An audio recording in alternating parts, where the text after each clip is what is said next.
नमस्कार विद्यार्थी मित्र हो, मी प्राध्यापक प्रकाश सरगर जॉग्राफी ऑनलाईन क्लासेसमध्ये आपणा सर्वांचे मनपूर्वक स्वागत। आज आपण इयत्ता 12वी विषय भूगोल क्वेश्चन बँकमधील प्रश्नांची उत्तरे बघत आहोत। त्यामधील हा 9.2 फरक स्पष्ट करा याचा भाग बघत आहोत। याच्या अगोदर आपण 9 व्हिडिओमध्ये वस्तुनिष्ठ प्रश्न, त्याचबरोबर नकाशा भरणे, सविस्तर उत्तरे लिहा, भौगोलिक कारण लिहा याची उत्तरे बघितली आहेत। ते व्हिडिओ तुम्ही बघितलेले असतीलच। आज आपण फरक स्पष्ट करा हा जो प्रश्न क्रमांक 3 आहे, आपल्याला तो प्रश्न 9 गुणांसाठी असतो आणि एकूण आपल्याला 3 प्रश्न हे त्यामध्ये सोडवायचे असतात। आपण याच्या अगोदरच्या 9.2 या भागामध्ये फरक स्पष्ट करा हे जे प्रश्न क्वेश्चन बँकेमध्ये दिलेले आहेत त्यामधील 1 ते 20 प्रश्नांची उत्तरे आपण बघितलेली आहेत। आज आपण भाग 9.2 मध्ये उर्वरित म्हणजेच 21 ते 40 हे जे फरक स्पष्ट करायचे प्रश्न आहेत त्यांची उत्तरे आपण आज बघणार आहोत। तर या ठिकाणी बघा, तुम्हाला सर्वच प्रश्न हे दिलेले इथं दिसतील। क्वेश्चन बँकेमधील हे प्रश्न आहेत। इथं 1 ते 5 प्रश्न आहेत, या ठिकाणी 6 पासून 13 पर्यंत प्रश्न आहेत, त्यानंतर 14 पासून 20 प्रश्न आहेत। ह्या प्रश्नांची उत्तरे आपण पाठीमागच्या भागामध्ये बघितलेले आहेत। आता यानंतर 21 पासून पुढे जे प्रश्न आहेत त्याची उत्तरे बघत आहोत। इथे 21 ते 27 प्रश्न आहेत, त्यानंतर 28 पासून इथं 34 पर्यंत आहेत, त्यानंतर 35 पासून 40 पर्यंत प्रश्न आहेत। आता आपण प्रश्न क्रमांक 21 जो आहे त्याचं उत्तर बघूया। प्रश्न क्रमांक 21 आहे केंद्रोच्चारी वस्ती आणि वर्तुळाकार वस्ती। आता ज्यावेळेस आपण फरक स्पष्ट करा हा जो प्रश्न सोडवतो त्यावेळेस 2 जे घटक दिलेले असतात ते 2 घटक आपण 2 कॉलम करतो आणि एका कॉलममध्ये एक घटक लिहितो, दुसऱ्या कॉलममध्ये एक घटक लिहितो आणि त्याचे जे मुद्दे आहेत ते क्रमांक टाकून आपण खाली लिहित असतो। आपल्याला हा प्रश्न 3 गुणांचा आहे, म्हणजे हा खूप महत्त्वाचा प्रश्न असलेला दिसून येतो। आता यानंतर बघा, केंद्रोच्चारी वस्ती आणि वर्तुळाकार वस्ती ह्या दोन्हीमधला फरक लिहायचा आहे। त्याचा फरक क्रमांक 1 बघा, केंद्रोच्चारी वस्त्यांचा विकास एका केंद्राभोवती होतो, वर्तुळाकार वस्त्यांचा विकास सरोवरे, तळे यांच्या आजूबाजूला विकास होतो। 2 नंबरचा फरक आहे, केंद्रोच्चारी वस्त्यांमध्ये केंद्रबिंदू हा वस्त्यांच्या विकासातील महत्त्वाचा भाग असतो, वर्तुळाकार वस्त्या पाण्याच्या उपलब्धतेनुसार जवळजवळ निर्माण झालेल्या किंवा केलेल्या असतात। केंद्रोच्चारी वस्त्यांची वाढ केंद्रबिंदूपासून बाहेरील बाजूस होते, वर्तुळाकार वस्त्यांची वाढ केंद्राकडे आकर्षित पद्धतीने होत असते। केंद्रोच्चारी वस्त्या धार्मिक ठिकाण, महत्त्वाचे प्रशासकीय ठिकाण इत्यादीच्या सभोवताली वाढतात। वर्तुळाकार वस्त्या गुजरातमधील कच्छ भागात तसेच आफ्रिकेतील मसाई जमातींच्या ठिकाणी आढळून येतात। यांचा प्रश्न क्रमांक 22 आहे, केंद्रित वस्ती, विखुरलेली वस्ती। केंद्रित वस्तीची पहिल्यांदा व्याख्या दिली, घरे परस्परांना जवळजवळ अंतरावर दाटीवाटीने असतात। दुकाने, बाजारपेठा, शाळा, धार्मिक स्थाने, करमणुकीच्या सुविधा, विपुल साधनसंपत्ती या सुविधांनी या वसाहती सज्ज असतात, याला केंद्रित वस्ती असे म्हणतात। विखुरलेल्या वस्तीची व्याख्या दिलेली आहे, कुटुंबे किंवा कुटुंबाचे समूह डोंगर, तळे, तलाव, वनक्षेत्रे यासारख्या भौगोलिक अडथळ्यामुळे वसाहतीमधील घरे दूर दूर अंतरावर विखुरलेली असतात, याला विखुरलेली वस्ती असे म्हणतात। दुसरा फरक आहे, सुयोग्य भूपृष्ठ रचना, अनुकूल हवामान, सुपीक जमीन, मुबलक पाणी पुरवठा, वाहतुकीच्या सोयी, संरक्षण, आरोग्य सुविधा इत्यादी उपलब्ध असतात।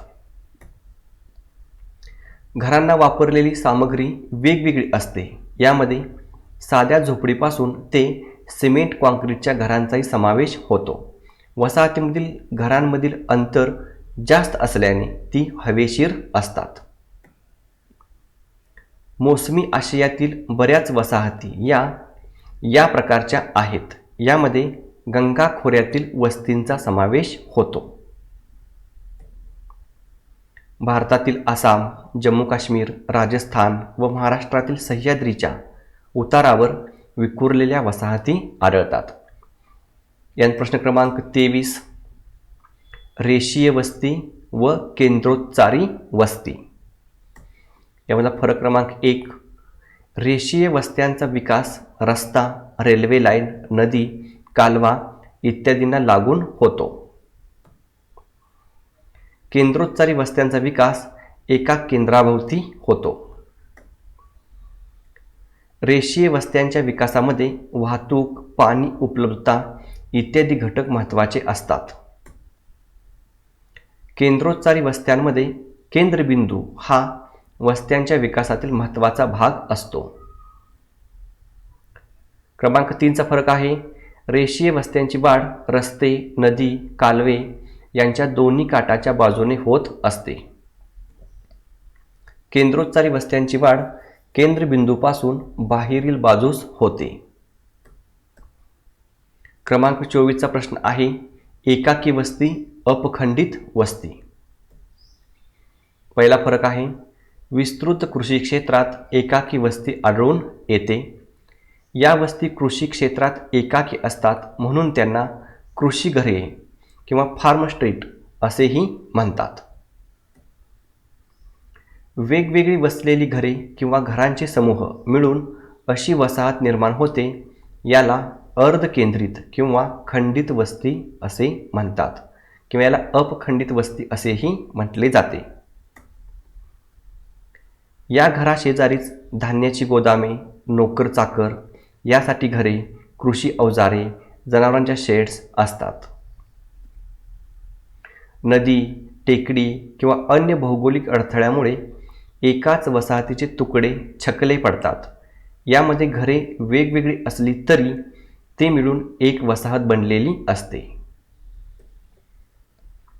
कॅनडा, संयुक्त संस्थाने, रशिया इत्यादी देशात एकाकी वस्ती आढळते. पश्चिम बंगाल, बांगलादेशमधील गंगा नदीचा त्रिभुज प्रदेश इत्यादी ठिकाणी अपखंडित वस्ती आढळून येते. यात प्रश्न क्रमांक 25 आहे, देणारा प्रदेश, घेणारा प्रदेश. ज्या प्रदेशातून लोक स्थलांतरित होतात त्या मूळ प्रदेशाला देणारा प्रदेश म्हणतात. ज्या प्रदेशामध्ये लोक स्थलांतरित होतात त्या प्रदेशाला घेणारा प्रदेश म्हणतात. ज्या प्रदेशातून लोक स्थलांतरित होतात त्या अपकर्षक घटकांची संख्या अशा प्रदेशामध्ये जास्त असते. ज्या प्रदेशामध्ये लोक स्थलांतरित होतात त्या प्रदेशामध्ये आकर्षक घटकांची संख्या जास्त असते. देणाऱ्या प्रदेशामधील लोकसंख्या कमी होते. घेणाऱ्या प्रदेशामध्ये लोकसंख्या वाढते. देणाऱ्या प्रदेशामधून पुरुषांचे स्थलांतर जास्त झाल्याने दर हजारी लिंग गुणोत्तर वाढते. घेणाऱ्या प्रदेशामध्ये पुरुषांचे स्थलांतर जास्त होते, स्त्रियांचे स्थलांतर होत नाही, त्यामुळे लिंग गुणोत्तर कमी होते. देणाऱ्या प्रदेशामधून लोकांचे स्थलांतर झाल्याने शेती, उद्योगधंदे यांना मजूर पुरवठा कमी पडतो. घेणाऱ्या प्रदेशामध्ये स्थलांतरितांची संख्या जास्त झाल्यास बेकारी वाढते, मजुरांचा आर्थिक शोषण होते. यानंतर प्रश्न क्रमांक 26 आहे, विस्तारणारा मनोरा, संकोचणारा मनोरा. क्रमांक 1, विस्तारणाऱ्या मनोऱ्याचा तळ विस्तारत जातो व शीर्षाकडे निमुळता होत जातो. संकोचणाऱ्या मनोऱ्याचा तळ संकोचत जातो व शीर्षाकडे विस्तारत जातो. क्रमांक 2चा फरक आहे, विस्तारणाऱ्या मनोऱ्यामध्ये जन्मदर जास्त व वाढत्या वयोगटानुसार मृत्यूदरही वाढताना आढळतो. संकोचणाऱ्या मनोऱ्यामध्ये जन्मदर कमी तर मृत्यूदर अगदीच कमी असतो. विस्तारणाऱ्या मनोऱ्यामध्ये बालकांची संख्या जास्त व वृद्धांची संख्या कमी असते. संकोचणाऱ्या मनोऱ्यामध्ये वृद्धांची संख्या जास्त असते. विस्तारणाऱ्या मनोऱ्यामध्ये अवलंबित लोकसंख्येचे प्रमाण जास्त असते. संकोचणाऱ्या मनोऱ्यामध्ये अवलंबित लोकसंख्येचे प्रमाण तुलनेने कमी असते. प्रश्न क्रमांक 27 आहे. पहिला टप्पा अतिशय स्थिर, दुसरा टप्पा आरंभीच्या काळात विस्तारणारा. क्रमांक 1. या टप्प्यात जन्मदर व मृत्यूदर दोन्ही जास्त असल्यामुळे एकूण लोकसंख्या वाढ स्थिर असते. या टप्प्यामध्ये जन्मदर स्थिर म्हणजे जास्त असतो व मृत्यूदरात घट होते, त्यामुळे एकूण लोकसंख्येत वाढ होते. या टप्प्यातील देशांमध्ये शेती किंवा तत्सम प्राथमिक व्यवसाय केले जातात व यामधून उत्पादन कमी मिळते. या टप्प्यामधील देशांमध्ये शेतीचे उत्पादन वाढलेले असते, वाहतूक सुविधांची वाढ झालेली असते. या टप्प्यातील देशांमध्ये विज्ञान तंत्रज्ञानाचा विकास कमी झालेला असतो, स्वच्छतेचा अभाव, वैद्यकीय सुविधांचा अभाव, रोगराईचा प्रभाव जास्त प्रमाणात असतो. या टप्प्यामधील देशांमध्ये विज्ञान व तंत्रज्ञानाच्या प्रगतीमुळे वैद्यकीय आणि आरोग्यविषयक सेवांचा विस्तार होतो, रोगराईवर मात करण्याचे प्रयत्न केले जातात. या टप्प्यात सद्यस्थितीत कोणताही देश नाही.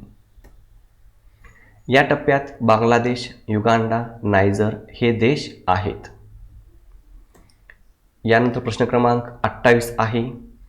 तिसरा टप्पा नंतरच्या काळात विस्तारणारा आणि चौथा टप्पा कमी बदल दर्शविणारा.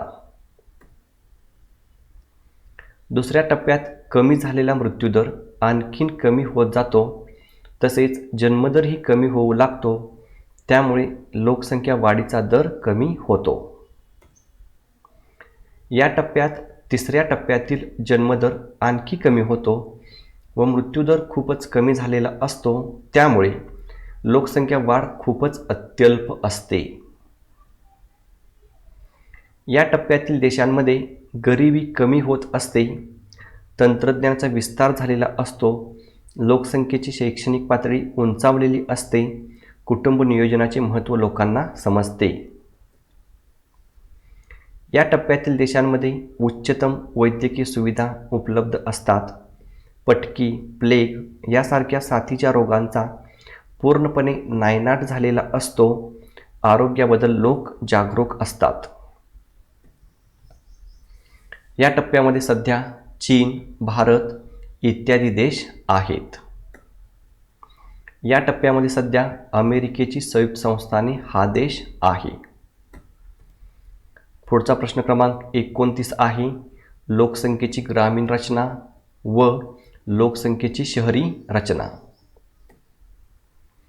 क्रमांक 1चा फरक आहे. ग्रामीण भागातून शहरी भागामध्ये स्थलांतर जास्त होत असल्याने ग्रामीण भागात लोकसंख्येची घनता विरळ असते. ग्रामीण भागातून शहरी भागाकडे स्थलांतर होत असल्याने शहरी भागाची लोकसंख्या वाढते व शहरी भागाची लोकसंख्येची घनता दाट असते. क्रमांक 2चा फरक. ग्रामीण भागातून पुरुषांचा रोजगारासाठी मोठ्या प्रमाणात स्थलांतर होत असल्याने ग्रामीण भागामध्ये लिंग गुणोत्तर जास्त असते. शहरी भागाकडे पुरुषांचे स्थलांतर जास्त होत असल्याने शहरी भागात पुरुषांची संख्या वाढून लिंग गुणोत्तर कमी होते.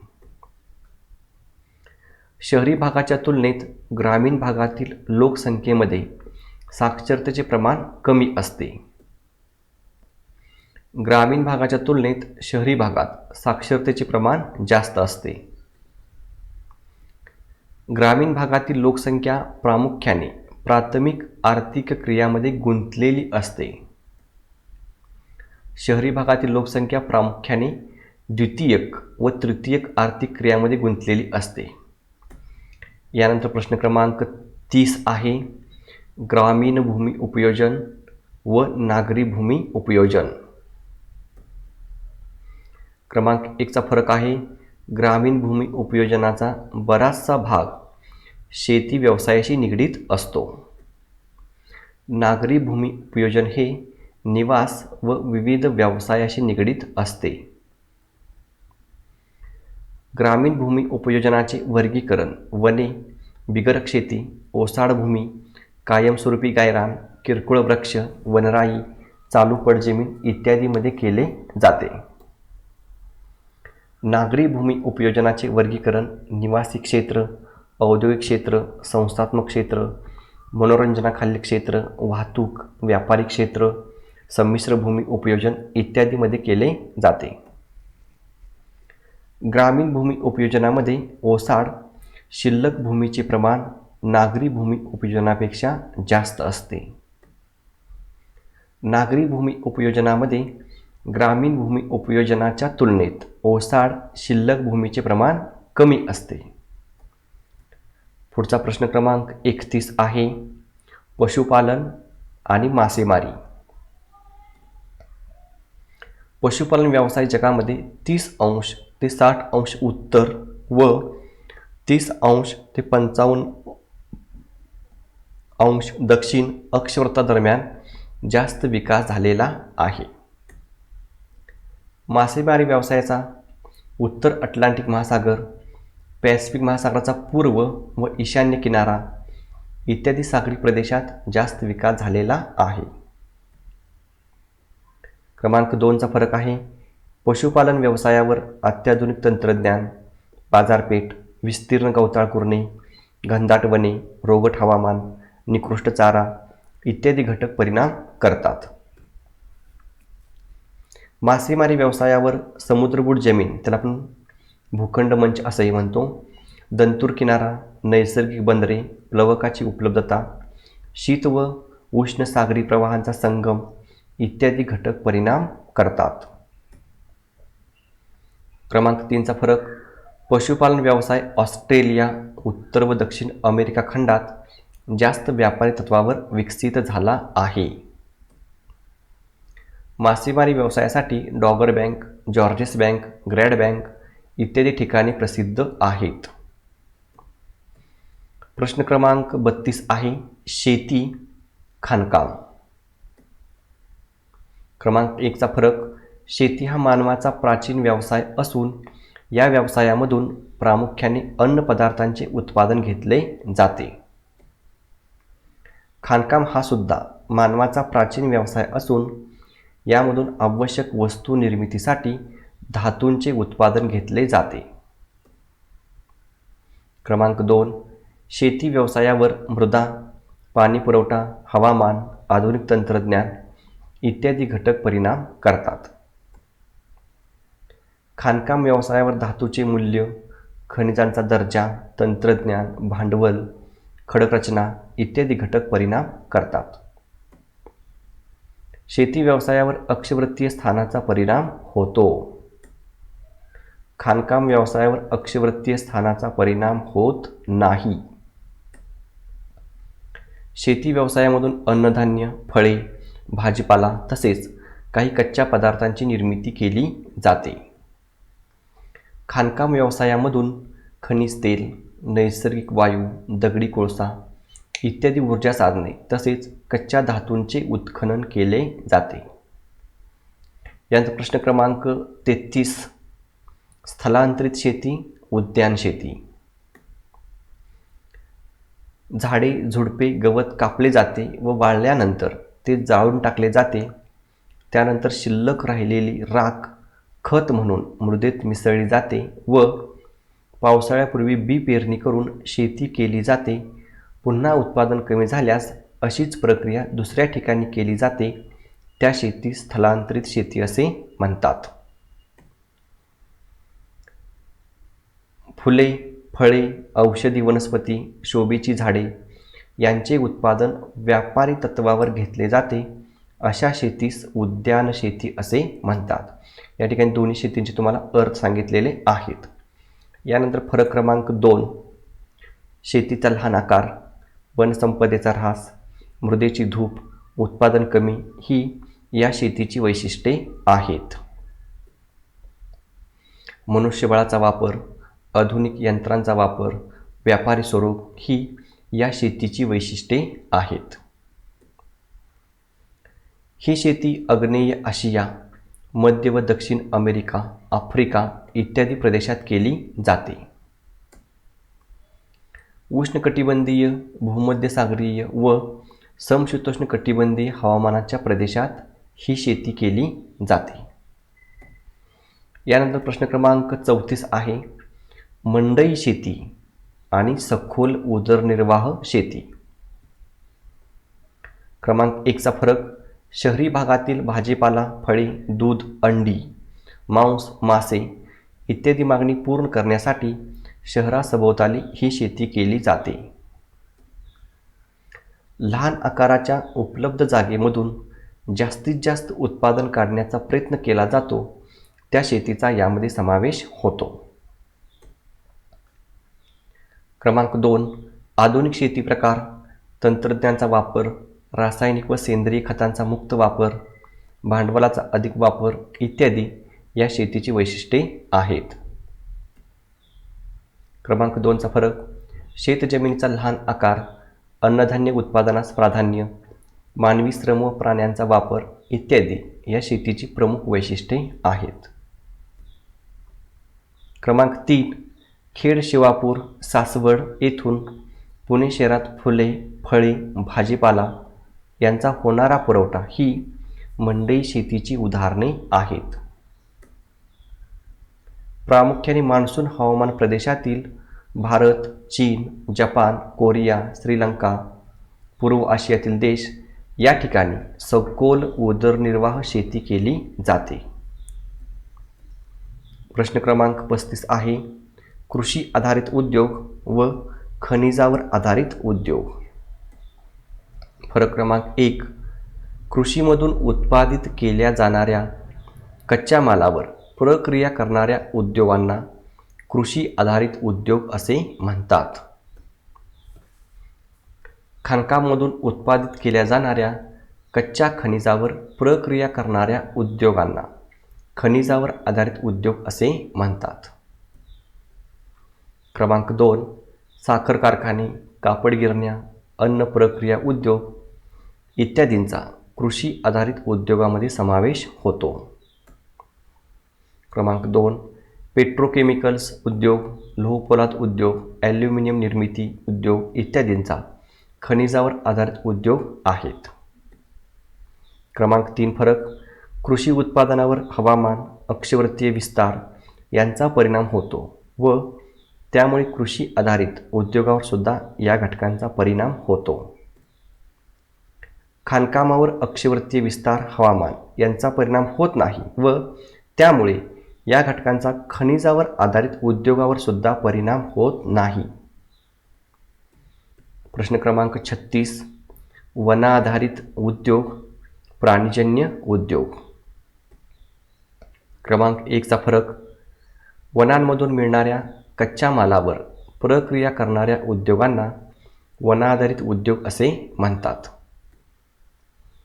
प्राण्यांपासून मिळणाऱ्या विविध पदार्थावर प्रक्रिया करणाऱ्या उद्योगांना प्राणीजन्य उद्योग असे म्हणतात.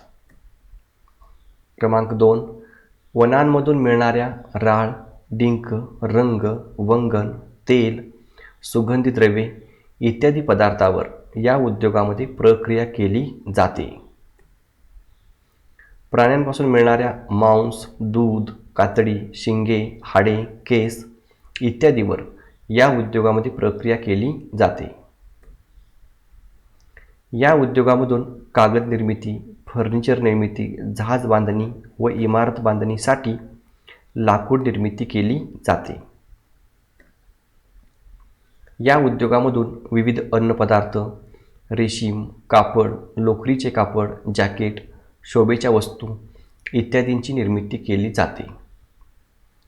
यांचा प्रश्न क्रमांक 37 आहे, मोठे उद्योग व सूक्ष्म, लघु आणि मध्यम MSME उद्योग. फरक पहिला, भारतात 10 कोटीपेक्षा जास्त भांडवल गुंतवणूक ज्या उद्योगामध्ये केली जाते त्या उद्योगांना मोठे उद्योग असे म्हणतात. भारतात 10 कोटीपेक्षा कमी भांडवल गुंतवणूक ज्या उद्योगामध्ये केली जाते त्या उद्योगांना सूक्ष्म, लघु आणि मध्यम MSME उद्योग असे म्हणतात. मोठी भांडवल गुंतवणूक, अवजड यंत्रसामुग्रीचा वापर इत्यादी मोठ्या उद्योगांची वैशिष्ट्ये आहेत. मर्यादित भांडवल गुंतवणूक, लहान ते मध्यम स्वरूपाच्या वस्तूंची निर्मिती ही या उद्योगाची वैशिष्ट्ये आहेत. लोहपोलाद, ऊर्जा, वस्त्र निर्मिती इत्यादी उद्योगांचा मोठ्या उद्योगामध्ये समावेश होतो. पेन, बाटली, लहान खेळणी, कागद, सायकल, दूरदर्शन संच, रेडिओ इत्यादींची निर्मिती सूक्ष्म, लघु आणि मध्यम उद्योगामध्ये केली जाते.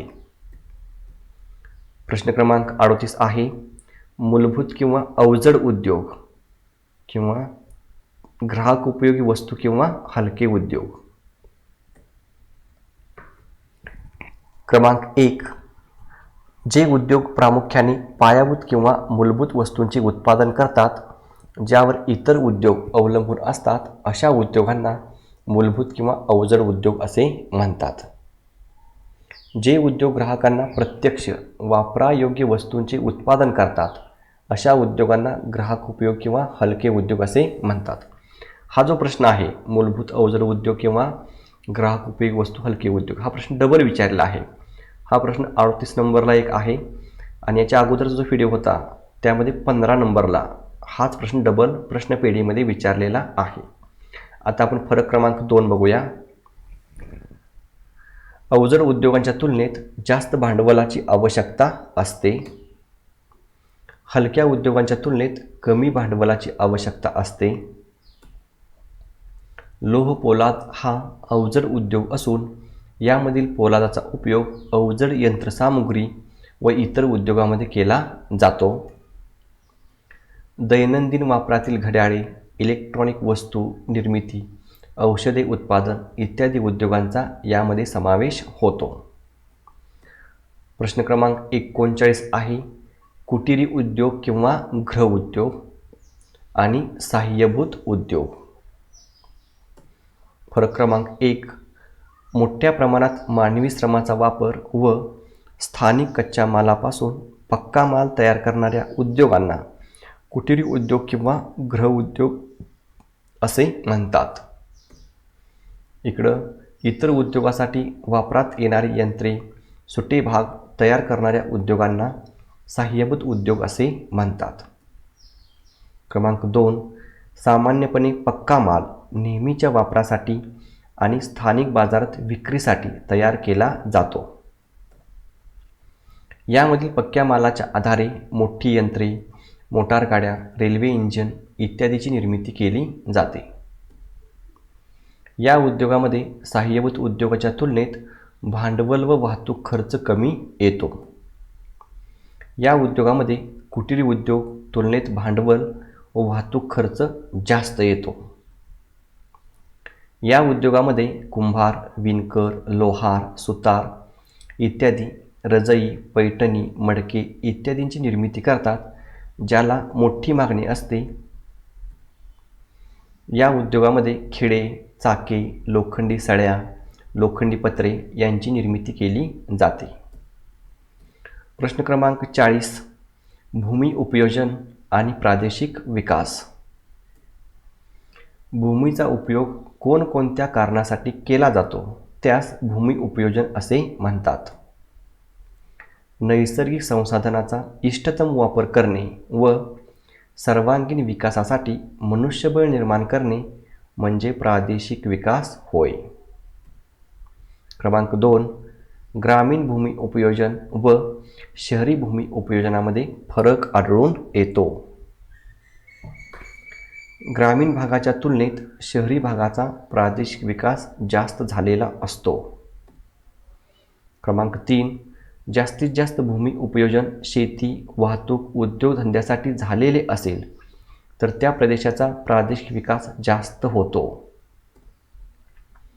प्रादेशिक विकास जास्तीत जास्त होण्यासाठी भूमीचा योग्य कारणासाठी वापर होणे गरजेचे असते.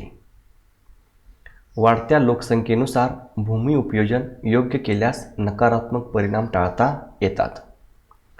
वाढत्या लोकसंख्येला योग्य शिक्षण, कौशल्य विकासासाठी उपक्रम इत्यादी दिल्यास प्रादेशिक विकासास चालना मिळते.